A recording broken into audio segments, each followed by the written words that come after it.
In this video, I'll show you the settings where you can remove the search icon from the header section in Shopify Horizon theme. As you can see right here, by default, the search icon is displayed at top right corner of the page just beside the language selector. Let's assume we need to remove it. To make this change, first we'll log into Shopify admin account. Once you're in Shopify dashboard, on the left side of the screen, under Sales Channels, click on the online store.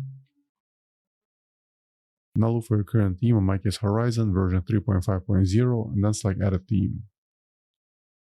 Once the theme editor loads, on the left side of the screen, click on the header section.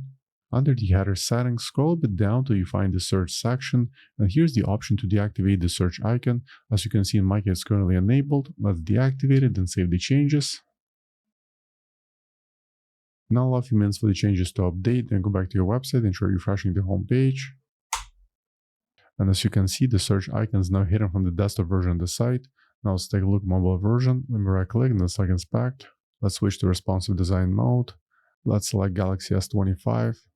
And that's what the header will look like on the smartphone. The search icon was also removed there. So for now, that's all for this video. I hope you found it useful. If more Shopify tutorials, please subscribe to my channel. Thank you.